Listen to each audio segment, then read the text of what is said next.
Hey guys, Happy New Year! Welcome to our Thursday live training. We do this every Thursday at 2 p.m. Eastern Time. We'll be doing it throughout the year on various different topics. And today, I was planning on doing a little business planning session with you guys to start out the new year on the right foot. But we're going to do a little bit different. We're going to tackle a CMA. This is a question I've been getting over the last few weeks. In fact, on GorillaRealty.com, our site, we just redesigned it. One of the strategies that we've shared, and this is quite frankly one of our most popular training that we've had over the years, is our ultimate listing presentation. It's where we basically get listings at 8% or more. And Matt Jones, the founder, my father, actually came up with this listing presentation, wrote a book about it. It's been seen by hundreds of thousands of agents at this point. But one of the things that he goes through is his CMA method, which is pretty different from what most agents do. Most agents typically will try to pick out 3 comparables and then, basically adjust those comparables based on beds and baths and kitchen and amenities and all that kind of stuff. And the problem with that typical method that most agents use for their CMA is that it's very easy to cherry pick comparables in most markets anyways. Obviously, if you're in a super rural market, it may not be as easy, but it's still possible.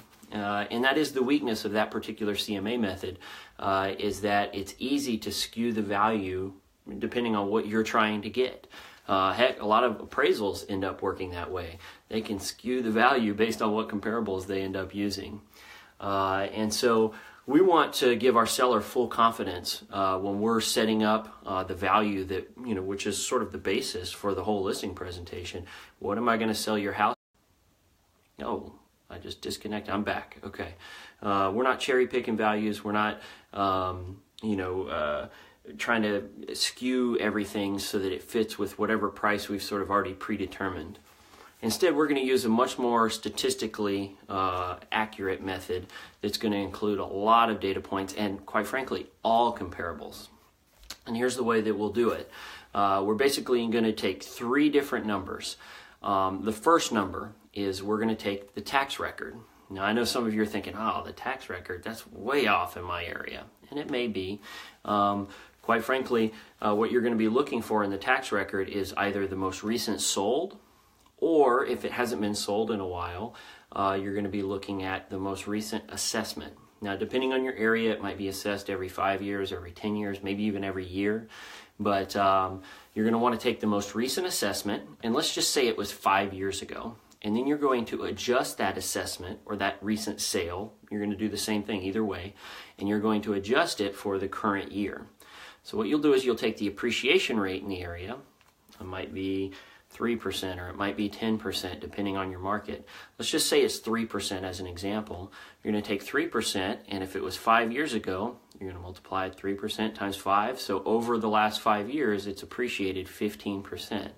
And I'm going to apply that adjustment to whatever that value was 5 years ago. And that's going to give me an adjusted tax record.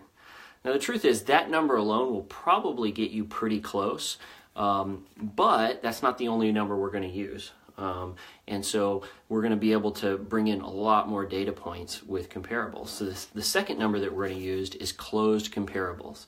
Now, instead of cherry picking 3 or 4 of my favorites, the one that's going to get me the value that I want for this property, either up if I want to tell the seller what they want to hear, or down if I'm just trying to sell the house quick for them, which is quite frankly what a lot of our colleagues do, I'm going to take in every comparable that I can. So I'm going to go in my MLS and I'm going to use 4 different categories. And one thing you're going to want to keep in mind here is that while upgraded kitchens or curb appeal, different amenities of the house, they may affect the sellability of the house.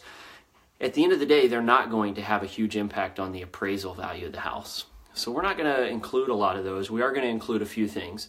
We're going to include square footage, and we're going to use a range of plus or minus 10%. We're going to use beds, baths, and then we're going to use the subdivision. Now, if it doesn't have a subdivision, we might put a radius around that around that home, so we're at least getting in the same area. And if two similar subdivisions, are near each other, you can combine them as the same subdivision. Again, use your market knowledge to bring in as many data points as possible, and the more the better, quite frankly, because the more comparables that you have, the more likely you're going to have an accurate number here. And again, how far back you go in terms of closed, it'll depend on your market. In my market, the average days on market is 7 months. So I'll oftentimes go back even a year in closed comparables because it's not a fast-moving market. The appreciation doesn't change on a month-by-month basis. In your market, if you have a really fast-moving market, you may only want to go back a couple of months, to find these closed comparables. But again, we're looking for a pretty big group if we can find one. At least 10, if not 10 to 20 comparables to bring them all in. The more data points, the better. The third number that we're going to bring in is active comparables. Same method. We're going to take square footage, beds, baths, and subdivision. We're basically going to average in those numbers. So now, we took all these data points in. We have 3 averages. We have our tax record, we have our closed comparables, and we have our active comparables. We're going to take those 3 numbers, add them together, divide them by 3 to get an average. Okay, and that average is going to be our sort of starting value.